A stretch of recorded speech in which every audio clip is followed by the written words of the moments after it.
Halo, selamat datang lagi di Betaners.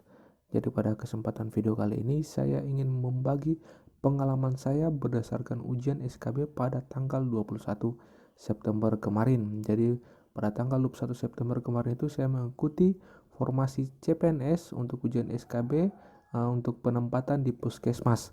Jadi berdasarkan pengalaman ujian saya yang kemarin itu ada beberapa soal yang saya ingat dan di sini saya ingin bagikan untuk teman-teman. Tentu saja soal ini tidak 100% seperti pada saat ujian SKB kemarin. Saya sudah membuat beberapa modifikasi, tapi inti daripada soal itu masih tetap saya ingin bagikan untuk teman-teman. Untuk itu, sebelum video ini lanjut, kepada teman-teman yang belum subscribe, teman-teman bisa subscribe dan teman-teman bisa like juga video ini agar terus dapat info terbaru tentang SKB CPNS tahun 2019-2020 dari channel ini. Ya, jadi pada saat ujian SKB yang kemarin itu, untuk kesehatan umumnya itu kurang lebih saya dapat materi soal yang ini. Yang pertama itu ada satu soal tentang nawacita, ada soal tentang visi Kemenkes, misi Kemenkes, arah kebijakan Kemenkes, kemudian jaminan kesehatan nasional juga ada, kemudian ada Undang-Undang 36 tahun 2009 tentang kesehatan, kemudian ada juga soal mengenai Undang-Undang nomor 36 tahun 2014 tentang tenaga kesehatan, ada beberapa soal tentang STGS, puskesmas juga, dan beberapa soal lainnya. Nah, yang kemarin itu tingkat kesulitannya tuh menurut saya itu pribadi ada pada ini. Nomor 1 sampai nomor 4 yaitu tentang nawacita, visi Kemenkes, misi Kemenkes, dan arah kebijakan Kemenkes. Karena apa? Karena ada beberapa poin itu yang menurut saya benar dan teman-teman harus hati-hati karena jawabannya itu hampir kalau kita nalar itu hampir semua itu masuk dan semua itu benar. Jadi perlu ekstra hati-hati terkait soal nawacita, visi misi Kemenkes, kemudian arah kebijakan Kemenkes dan beberapa soal lainnya. Itu menurut pengalaman pribadi saya ya. Ya, langsung saja kita masuk pada soal pertama. Jadi pada FR yang kemarin itu saya mendapatkan soal tentang nawacita. Soalnya bunyi seperti ini. Nawacita di dalam rencana pembangunan jangka pendek bidang kesehatan tahun 2015 sampai tahun 2019 adalah A. Mewujudkan kualitas hidup manusia Indonesia yang tinggi, maju, dan sejahtera. B. Mewujudkan masyarakat maju, berkesinambungan, dan demokratis berlandaskan negara hukum. C. Meningkatkan kualitas hidup manusia Indonesia. D. Menciptakan tata kelola kepemerintahan yang baik. E. Menjamin ketersediaan dan pemerataan sumber daya kesehatan. Jadi, menurut teman-teman, jawaban yang benar apa? Terkait dengan nawacita di dalam rencana pembangunan jangka pendek bidang kesehatan. Kalau kita lihat sekilas, bisa saja jawabannya itu adalah yang A atau yang C. Menurut pengalaman kemarin itu saya hampir terkecoh antara dua opsi ini karena sama-sama yaitu mewujudkan kualitas hidup manusia. Karena di karena di misi Kemenkes juga ada membahas tentang kualitas hidup manusia, sedangkan di nawacita juga membahas tentang kualitas hidup manusia. Untuk lebih jelasnya kita akan masuk saja pada pembahasan. Nah, kalau di nawacita tentu saja kita tahu ada 9 poin penting, yaitu yang pertama menghadirkan kembali negara untuk melindungi segenap bangsa dan memberikan rasa aman pada seluruh warga negara. Yang kedua, membuat pemerintah tidak absen dengan membangun tata kelola kepemerintahan yang bersih, efektif, demokratis, dan terpercaya. Yang ketiga, membangun Indonesia dari pinggiran dengan memperkuat daerah-daerah dan desa dalam kerangka negara kesatuan. Yang keempat, menolak negara lemah dengan melakukan reformasi sistem dan penegakan hukum yang bebas korupsi, bermartabat, dan terpercaya. Yang kelima, meningkatkan kualitas hidup manusia Indonesia. Yang keenam, meningkatkan produktivitas rakyat dan daya saing di pasar internasional. Yang ketujuh, mewujudkan kemandirian ekonomi dengan menggerakkan sektor-sektor strategis ekonomi domestik. Yang kedelapan, melakukan revolusi karakter bangsa. Dan yang kesembilan, memperteguh kebinekaan dan memperkuat restorasi sosial Indonesia. Jadi untuk soal nomor 1 ini kunci jawabannya itu adalah C, meningkatkan kualitas hidup manusia Indonesia. Kemarin saya dapat soal dan ada opsinya seperti ini. Kita lanjut pada soal nomor 2, visi Kemenkes. Ini menurut saya sangat mudah ya. Indonesia yang sehat, mandiri, dan berkepribadian berlandaskan gotong royong. B. Indonesia yang berdaulat, mandiri, berkepribadian berlandaskan gotong royong. C. Indonesia yang sehat, mandiri, berdaulat, berlandaskan gotong royong. D. Terwujudnya Indonesia yang sehat, mandiri, berkepribadian. E. Indonesia yang maju, mandiri, dan sehat berlandaskan gotong royong. Jadi menurut teman-teman nih opsi yang benar yang mana nih? Ya, tentu saja opsi yang benar itu adalah yang B. Berdaulat, mandiri, berkepribadian, berlandaskan gotong royong. terwujudnya Indonesia yang berdaulat, mandiri, berkepribadian, berlandaskan gotong royong. Ini adalah visi dari Kementerian Kesehatan tahun 2015 sampai tahun 2019. Jadi kalau untuk teman-teman dalam memudahkan mengingat, teman-teman bisa ingat saja ini BMBG, yaitu berdaulat, mandiri, berkepribadian, dan gotong royong. Sudah jelas ya untuk visi Kemenkes, teman-teman tidak perlu hafal yang tahun 2020, tapi hafal saja ya dari tahun 2015 sampai tahun 2019 untuk visi Kemenkesnya. Lanjut, misi Kemenkes. A. Meningkatkan kualitas hidup manusia Indonesia. B. Meningkatkan produktivitas rakyat dan daya saing di pasar internasional. C. Meningkatkan status kesehatan masyarakat. D. Mewujudkan masyarakat maju, berkesinambungan, dan demokratis berlandaskan negara hukum. Atau E. Meningkatkan akses dan mutu fasilitas pelayanan kesehatan. Kalau kita lihat sekilas, ini opsinya yang benar ini bisa saja A, B, kemudian D juga bisa masuk dalam opsi yang benar. Tapi opsi yang paling benar itu adalah, kita masuk ke pembahasan. Nah, yang D. Kemarin juga saya mendapatkan soal seperti ini. Sempat juga saya hampir bingung karena menurut saya itu opsinya itu semuanya itu sangat hampir benar semuanya, hanya beda beberapa kata aja. Jadi untuk teman-teman terkait visi dan misi Kemenkes, teman-teman harus hafal cuma beda satu atau dua kata saja, itu dia bisa masuk pada nawacita atau dia bisa masuk pada arah kebijakan daripada Kemenkes. Jadi untuk misi Kemenkes kemarin saya dapat opsinya itu yang seperti ini, mewujudkan masyarakat maju, berkesinambungan, dan demokratis berlandaskan negara hukum. Jadi yang benar adalah option D dari misi Kemenkes. Kita lanjut. Soal nomor 4 yaitu tentang arah kebijakan Kemenkes. Arah kebijakan Kemenkes dalam Rencana Pembangunan Jangka Menengah Nasional RPJMN tahun 2015 sampai tahun 2019. A. Penguatan pelayanan kesehatan primer. B. Meningkatkan dan memberdayakan masyarakat. C. Meningkatkan pengendalian dan penyataan lingkungan. D. Memantau dan mendorong pembangunan berwawasan kesehatan. Atau E. Meningkatnya status kesehatan masyarakat. Jadi kemarin saya dapat soal juga satu seperti ini mengenai arah kebijakan Kemenkes dalam Rencana Pembangunan Jangka Menengah Nasional RPJMN tahun 2015 sampai tahun 2019. Dan jawabannya adalah, kita masuk langsung saja pada pembahasan. Nah, di sini ada 3 arah kebijakan Kementerian Kesehatan. Yang pertama, penguatan pelayanan kesehatan primer. Yang kedua, penerapan pendekatan keberlanjutan pelayanan. Dan yang ketiga, intervensi berbasis risiko kesehatan. Jadi untuk arah kebijakan yang paling benar yaitu yang A, yaitu penguatan pelayanan kesehatan primer. Sudah jelas ya? Jadi terkait arah kebijakan Kemenkes dalam RPJMN itu ada 3 hal, yaitu penguatan pelayanan kesehatan primer, penerapan pendekatan keberlanjutan pelayanan, dan yang ketiga, intervensi berbasis resiko kesehatan. Jadi kemarin itu saya dapat soalnya itu seperti ini dan opsinya itu juga hampir mirip seperti ini. Yang saya paling ingat itu adalah option A ini. Nah, ini ada tambahan informasi juga tentang revitalisasi puskesmas. Yang pertama, peningkatan SDM. Yang kedua, peningkatan kemampuan teknis dan manajemen puskesmas. Yang ketiga, peningkatan pembiayaan. Yang keempat, peningkatan sistem informasi puskesmas. Dan yang kelima, pelaksanaan akreditasi puskesmas. Kemudian lanjut juga, ada 2 tujuan daripada Kemenkes. Terdapat 2 tujuan daripada Kementerian Kesehatan pada tahun 2015 sampai tahun 2019. Yang pertama, meningkatnya status kesehatan masyarakat. Dan yang kedua, meningkatnya daya tanggap responsif dan perlindungan masyarakat terhadap risiko sosial dan finansial di bidang kesehatan.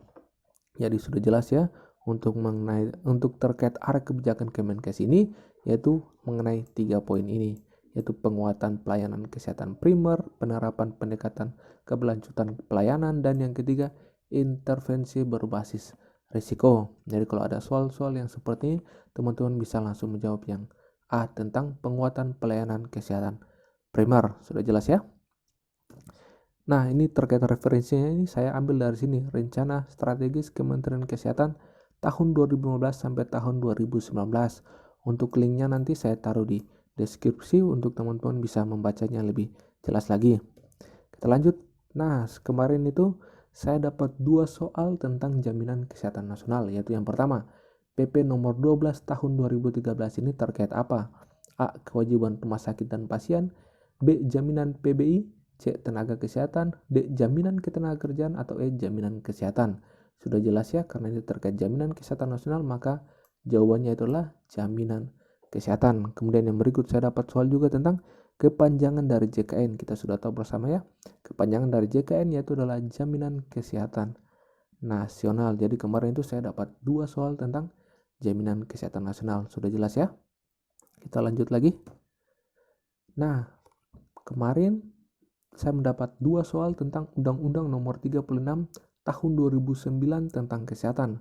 Soal yang pertama itu, setiap orang berkewajiban menghormati hak orang lain dalam upaya memperoleh lingkungan yang sehat, baik fisik, biologi maupun sosial. Ada pada Undang-Undang pasal A10, B11, C12, D13, atau E14. Menurut teman-teman ada di pasal berapa? Ya, benar sekali, ada pada di pasalnya yang ke A atau pasal 10. Jadi pasal 10 daripada Undang-Undang Nomor 36 Tahun 2009 itu mengatakan bahwa berkewajiban untuk menghormati hak orang lain dalam memperoleh lingkungan yang sehat, baik fisik, biologi maupun sosial. Sudah jelas ya? Kemudian soal yang kedua, aborsi sebagai maksud hanya dapat dilakukan oleh tenaga kesehatan yang memiliki keterampilan dan kewenangan yang memiliki sertifikat yang ditetapkan oleh Menteri. Ada dalam Undang-Undang Kesehatan 2009 pasalnya A57, B58, C66, D75, atau E76. Menurut teman-teman jawabannya apa nih? Ya, jawabannya itu adalah yang E, di mana pada pasal yang ke-76 itu dari Undang-Undang Kesehatan tahun 2009 itu terkait aborsi hanya dapat dilakukan oleh tenaga kesehatan yang memiliki keterampilan dan kewenangan yang memiliki sertifikat ditetapkan oleh Menteri. Jadi kalau pasal 76 terkait aborsi bisa dilakukan, sedangkan pada pasal yang 75 ini terkait aborsi atau larangan untuk melakukan aborsi. Sudah jelas ya? Kita lanjut pada soal berikutnya, yaitu terkait Undang-Undang Nomor 36 Tahun 2014 tentang tenaga kesehatan. Jadi pada undang-undang ini saya mendapatkan ada 3 soal, yaitu yang pertama, setiap tenaga kesehatan dalam menjalankan praktik berkewajiban untuk mematuhi standar profesi, standar pelayanan profesi, dan standar prosedur operasional. Ada dalam Undang-Undang Kesehatan tahun 2014 pasalnya yang ke? Ya, jawabannya yaitu adalah yang B, pasal 58. Jadi kalau ada pertanyaan soal tentang Undang-Undang Nomor 36 Tahun 2014 terkait standar profesi, standar pelayanan profesi, dan standar prosedur operasional itu adalah ada di pasalnya yang ke-58 terkait dengan kewajiban dari tenaga kesehatan. Kemudian kita lanjut pada soal nomor 2, yaitu menolak keinginan penerima pelayanan kesehatan atau pihak lain yang bertentangan dengan standar profesi, kode etik, standar pelayanan, standar prosedur operasional ada dalam Undang-Undang Kesehatan tahun 2014 pasalnya yang ke? Ya, tentu saja itu pasal yang ke A atau pasal 57. Jadi teman-teman perlu ingat pasal 57 ini terkait dengan hak daripada tenaga kesehatan. Kemudian pasal 58 ini, kemudian pasal 58 ini berkaitan dengan kewajiban dari tenaga kesehatan. Kemudian tenaga kesehatan dalam menjalankan praktik berhak memperoleh perlindungan hukum ada dalam Undang-Undang Tenaga Kesehatan tahun 2014. Ya, kalau terkait dengan hak berarti ada pada pasalnya yang ke-57. Jadi sudah jelas ya, kemarin pada saat ujian CPNS saya mendapatkan 3 soal terkait Undang-Undang Nomor 36 Tahun 2014 dan soalnya itu seperti ini. Ya, lanjut, saya mendapatkan 2 soal tentang SDGs. Yang pertama itu pertanyaan yang pertama tentang SDGs yang ke-6. Yang pertama, A, mengakhiri kemiskinan dimanapun dalam semua bentuk, tentu saja bukan. B, mengakhiri kelaparan, mencapai ketahanan pangan dan nutrisi yang lebih baik, dan mendukung pertanian, tentu saja bukan. Memastikan kehidupan yang sehat, mendukung kesejahteraan bagi semua, untuk semua usia, tentu saja bukan. Kemudian mencapai kesetaraan gender dan memberdayakan semua perempuan, tentu saja bukan. Dan yang ke, memastikan ketersediaan dan manajemen air bersih yang berkelanjutan dan sanitasi bagi semua, ya tentu saja itu jawabannya adalah E. Jadi terkait SDGs ini saya sangat sarankan itu untuk teman-teman bisa menghafal tujuan dari yang pertama, kedua, ketiga, keempat, kelima, dan yang keenam. Karena apa? Karena tujuan pertama, kedua, ketiga, keempat, kelima, dan keenam ini sering keluar berdasarkan FR yang sebelum saya ujian juga. Lanjut, berikut ada soal tentang aspek fundamental dari SDGs. Yang pertama, kesejahteraan. Yang kedua, B, angkasa. C, sosial. D, perlindungan atau E, persatuan. Jadi kemarin itu saya mendapatkan soal tentang SDGs tapi sudah diterjemahkan ke bahasa Indonesia.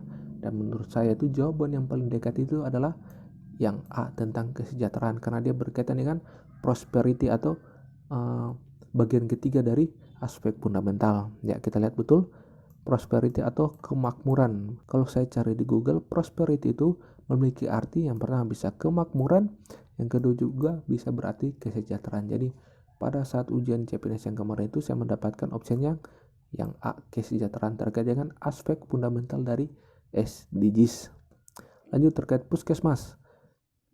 Ada satu soal saja, yaitu terkait sasaran utama pembangunan kesehatan yang diselenggarakan di puskesmas bertujuan untuk A. mewujudkan wilayah kerja puskesmas yang sehat atau kecamatan sehat, B. memiliki perilaku sehat yang meliputi kesadaran, kemauan, dan kemampuan hidup sehat, C. mampu menjangkau pelayanan kesehatan bermutu, E. hidup dalam lingkungan sehat, atau E. memiliki derajat kesehatan yang optimal baik individu, keluarga, kelompok, dan masyarakat. Jadi ini soalnya ini mengarah tentang tujuan daripada puskesmas. Tentu saja tujuan daripada puskesmas itu adalah mewujudkan wilayah kerja puskesmas yang sehat. Dalam hal ini wilayah kerjanya itu adalah kecamatan sehat. Jadi sudah jelas ya, kemarin itu saya hanya mendapatkan satu soal terkait dengan puskesmas, yaitu soal yang ini saja. Lanjut, pada tanggal 12 November tahun 1959 penyemprotan DDT pertama kali dilakukan secara simbolis oleh A. Soekarno, B. Soeharto, C. Hatta, D. Megawati, atau E. Jokowi. Sudah jelas ya, itu pada zamannya Presiden Soekarno. Kemudian ada soal tentang makanan yang tinggi magnesium. A. Pisang cumi coklat, B. Pisang nasi coklat, C. Daging sapi coklat nasi, D. Bayam susu hewani, atau E. Gula nasi dan kacangnya.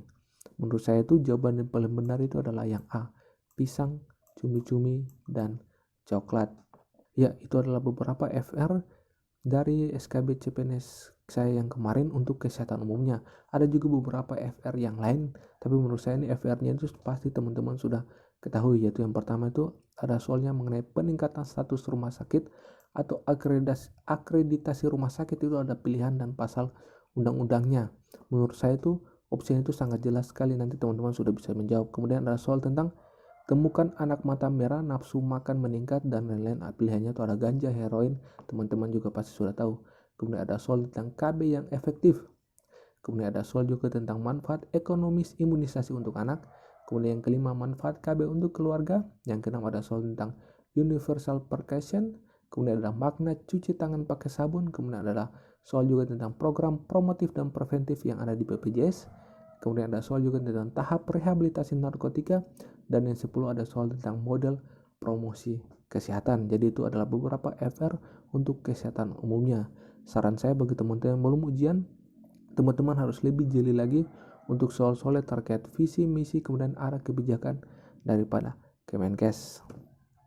Lanjut, untuk FR nurse-nya ini nanti saya akan buat dalam suatu video tersendiri lagi, tapi khususnya untuk nurse ini saya ingin bagikan beberapa FR. Kemarin itu saya dapat soal terkait dengan GCS, yaitu nama lain dari fleksi abnormal itu apa, kemudian pengertian dari evidence base, kemudian model asuhan keperawatan itu saya dapat soal tentang tim dan primer, kemudian ada soal tentang skala otot, prosedur pemasangan nekolar juga keluar, kemudian etika keperawatan seperti biasa, kegawat darurat ini banyak sekali soalnya, kemudian terkait bladder training, ada prosedur dan manfaatnya, kemudian ada soal juga tentang komunikasi terapeutik, tentang kejiwaan itu saya dapat 2, itu terkait PK dan halusinasi, kemudian terkait edukasi pasien pulang, kemudian ada juga soal penggunaan kruk untuk naik tangga, kemudian yang 13 ini ada 2 soal tentang pasien dipasang traksi vermur jika nyeri karena berubah posisi itu bagaimana. Jadi tips dari saya itu untuk soal terkait ASCAP dan lain-lain, perbanyak baca soal hukum aja,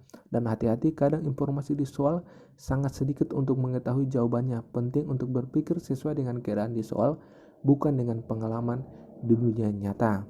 Ya, demikianlah pembahasan kita tentang FR SKB Kesehatan berdasarkan pengalaman saya pribadi pada saat ujian SKB tanggal 21 September kemarin. Untuk teman-teman jangan lupa like, comment, share, dan subscribe agar saya lebih semangat lagi untuk membuat video FR tentang SKB Kesehatan tahun 2019 dan tahun 2020. Terima kasih, sekian dari saya dan salam dari Timur.